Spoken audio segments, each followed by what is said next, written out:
하버드 대학에서 지금 전 세계 교육에서 가장 중요시한 게 창의성입니다. 창의성. 그렇죠? 우리 교육에서도 지금 창의성을 굉장히 강조합니다. 그리고 4차 산업혁명에서 살아남을 수 있는 사람은 창의성을 가진 인재, 그것밖에 없어요 지금.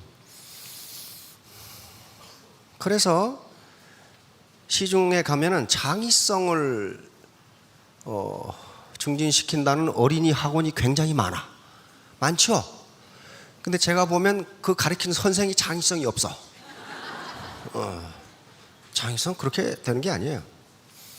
그래서 하버드 대학에서 창의성 증진에 가장 효과가 있는 것, 결론은 한 가지예요. 문학과 예술이에요. 그거밖에 없어요. 문학과 예술 교육. 그래서 제가 시 한 수 낭송하고 시작하도록 하겠습니다.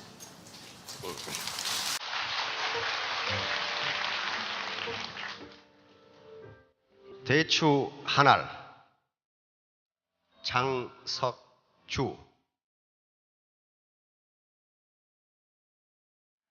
적에 저절로 붉어졌을 리는 없다.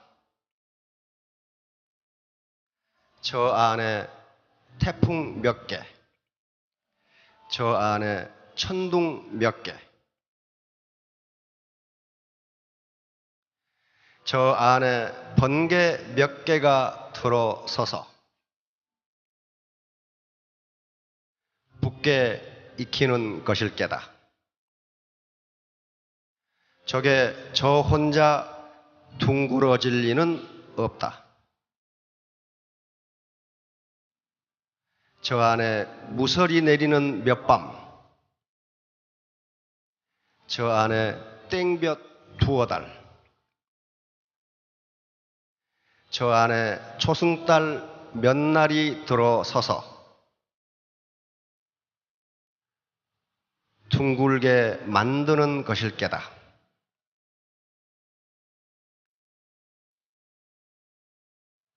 대추나무야, 너는 세상과 통하였구나.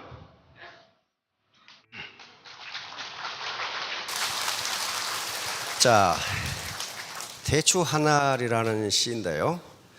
그 시가 무슨 의미를 갖느냐 하는 것은 정답이 없습니다. 자기가 느끼는 대로 그렇게 느끼면 되는 거예요. 자, 대추 한알이 연걸어 가려면, 다시 말하면 인생이 연걸어 가려면 태풍도 맞아야 되고 번개도 맞아야 되고 소나기도 맞아야 되고 온갖 풍상을 겪어야 그 인간이 연걸어 간다는 겁니다. 바닷가에 가면 몽돌이라는 게 있어요. 몽돌 둥글둥글 해가지고, 근데 그 몽돌이 원래부터 그렇게 둥글지가 않았어. 그렇죠? 수천 년, 수십만 년 동안 파도에 밀려서 오르락내리락 하면서 깎인 거예요. 깎였어. 모난 부분이 깎인 거예요. 그렇죠? 원래는 모나게 깨져 있었을 거란 말이에요. 인간도 마찬가지라는 거예요. 그렇게 만고풍상, 무설이 내리는 밤, 땡볕, 이렇게 고생을 하면서 인격이 도야가 돼야 모나지 않은 둥근 인격을 가진 인간이 되어간다 하는 것을 대추를 가지고 저렇게 읊어놨습니다. PPT 자본, 생산성, 소득 63번째 시간인데요. 우리가 자본주의 시장 경제에 살기 때문에 자본이 없이는 고소득 올릴 수 없습니다. 왜냐하면 자본이 있어야 생산성이 높아져요. 그럼 자본이 무엇인가를 지금 말씀드리는데, 자본은 크게 이렇게 나눌 수 있어요. 유형자본, 형체가 있는 자본이 있고 형체가 없는 자본이 있어요. 유형자본은 공장이라든가 상가라든가 기계라든가 이런 건물이라든가 책상, 이런 것을 유형자본이라고 부릅니다. 형체가 없는 자본, 특허권이라든가 로열티를 받을 수 있는 그런 저작권이라든가 하는 것들이 형체가 없는 자본이에요. 가장 중요한 자본은 인적 자본입니다. 휴먼 캐피탈이에요. 이건 내 안에 체화되어 있는 자본이에요. 아무리 유형 자본이 많더라도 인적 자본이 부족하면 그 유형 자본을 지킬 수가 없어요. 지킬 수가 없습니다. 자, 그러면 애터미 사업의 자본은 뭐냐? 애터미 사업의 자본은 바로 이 네트워크 자체입니다. 네트워크 자체예요. 이 네트워크를 학자들은 소셜 캐피탈, 사회 자본이라고 부릅니다. 사회 자본이 이것만 있는 게 아닙니다. 가장 중요한 사회 자본은 신뢰라는 게 있습니다. 신뢰, 트러스트. 서로 믿고 안 믿고 하는 이 자본이 굉장히 큰 거예요. 선진국일수록 신뢰 자본이 높습니다. 도덕성, 정직성, 근면성 등을 전부 다 사회 자본이라고 부릅니다. 자, 여기서는 네트워크 이 자체가 자본이에요. 그러면 애터미 사업의 성공 여부 또는 소득 크기는 이 네트워크의 사이즈와 네트워크의 퀄리티에서 결정됩니다. 퀄리티는 신뢰예요. 신뢰. 휴먼 네트워크이기 때문에 인간과 인간으로 이어졌기 때문에 이렇게 이어졌어도 이 사람과 이 사람, 스폰서와 파트너 간의 신뢰관계가 없으면 이거 있으나 마나 깨져버려요. 자, 그러면 이제 이걸 키워야 되는데 다단계 사업이 설득 산업입니다. 설득 산업이에요. 설득을 어떻게 할 것이냐 하는 문제예요. 설득의 3요소, 추삭, 레토릭이라는 책에서 이렇게 말했습니다. 로고스는 이성에 호소하는 거예요. 이성에 합리적, 그거 논리적 호소예요. 이것이 설득에 차지하는 비중이 10%. 두 번째는 파토스예요. 이건 감성에 호소하는 거예요. 감성에. 우리나라 자동차 접속 사고 나서 길거리에 싸우는 사람들 보면 누가 잘했냐 잘못했냐가 아니에요. 왜 젊은 놈이 삿대질하냐 가지고 싸워 이제. 그러면 젊은 놈 뭐라고 그래? 내가 네 아들이냐 이렇게 또 싸워. 다시 말하면 우리 국민들은 이성적이기보다는 상당히 감성적이에요. 그래서 감성에 호소하는 것이 대단히 중요하다. 이게 30%. 그러나 가장 중요한 건 뭐예요? 인격에서 우러나오는 신뢰감. 그 사람 믿을 수 있느냐 하는 거예요. 믿을 수 있느냐? 근데 스폰서가 찾아왔는데 내 개돈 떠먹고 도망간 여자야. 무슨 얘기를 해서 믿겠어요? 안 믿어. 그러니까 요게 60%인데 잘못 이해하면 이 로고스가 10% 저는 중요하지 않네. 천만의 말씀. 요게 없으면 요게 안 돼요.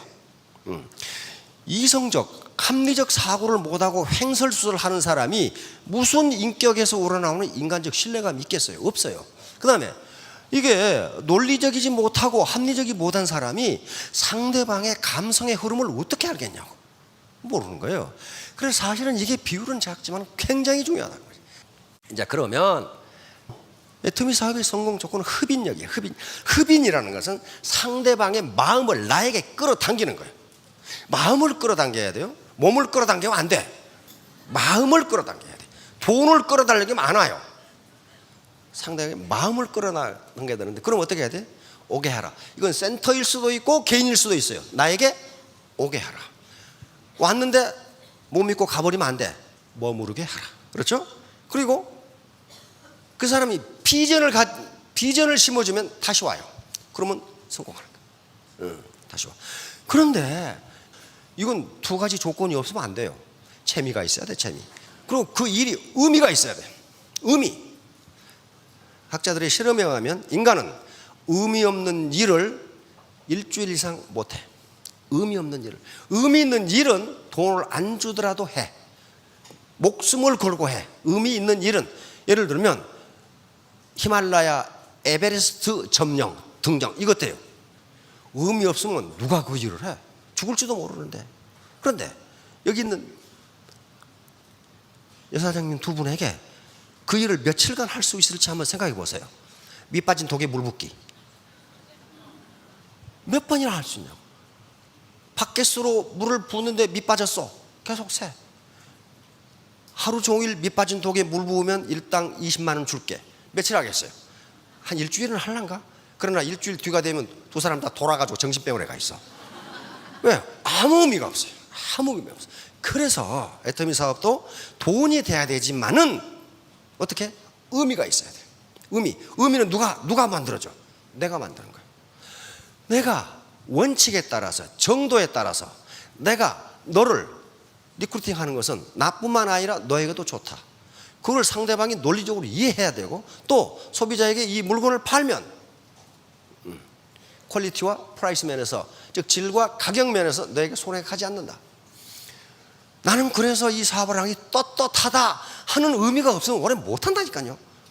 자, 그래서 이게 이제 흡인력을 만드는 거예요. 흡인력. 한운 부루라는 말이 있어요.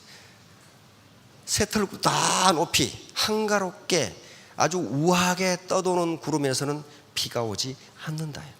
폼은 멋지지만은 비가 내리지 않는다. 구름의 제1의 임무는 비를 만들어 내리는 겁니다. 그게 비는 어떤 측면에서는 은혜라고 보고 돈이라고도 봐요. 그렇죠? 그러니까 애터미 사업은 혼자 고고하게 해가지고는 돈이 안 벌린다. 그 다음에 미룬부루, 이건 주역에 있는 말이에요. 미룬부루. 구름은 빽빽하게 있어서 비가 올 것 같은데 안 온다. 그런 말이에요. 그것은 비가 올 수 있는 조건, 돈이 벌릴 수 있는 조건이 안 되기 때문이에요. 왜 그러냐면은 비가 내리려면은요, 우리 온대지방은 빙정, 얼음 알갱이가 있답니다. 11km. 얼음 알갱이가 주변에 구름 알갱이 100개를 끌어모으면 비가 내려. 그러면 그 얼음 알갱이가 주변에 구름 알갱이를 끌어들일 수 있는 흡인력이 있어야 돼. 그게 없으면 비가 안 돼요. 구름만 잔뜩 깼다 없어져 버려. 이게 미룬부루예요. 그러면 각자가 무슨 역할을 해야 된다는 거예요? 빙정 역할을 해줘야 된단 말이에요. 나에게 사람이 오도록 만들어야 된다.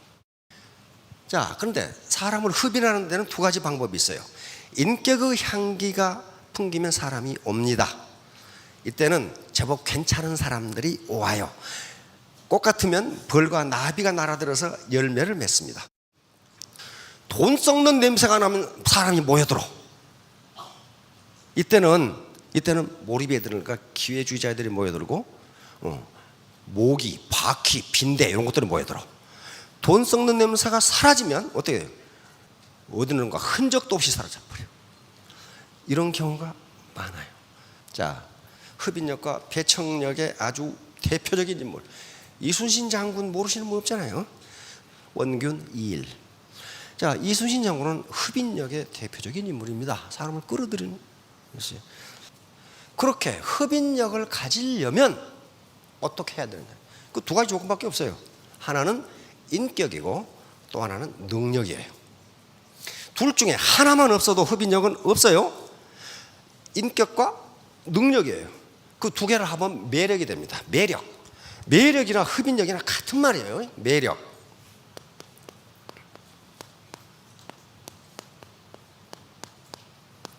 매력. 이 매자는 도깨비 매자예요. 도깨비에 홀린 것처럼 이렇게 한다 그 말이에요. 따라간다. 도깨비. 예쁜 여자들은 도깨비 따라간 것처럼 총각들이 따라가죠. 저도 몰라 왜 따라가는지를. 그게 매력이에요.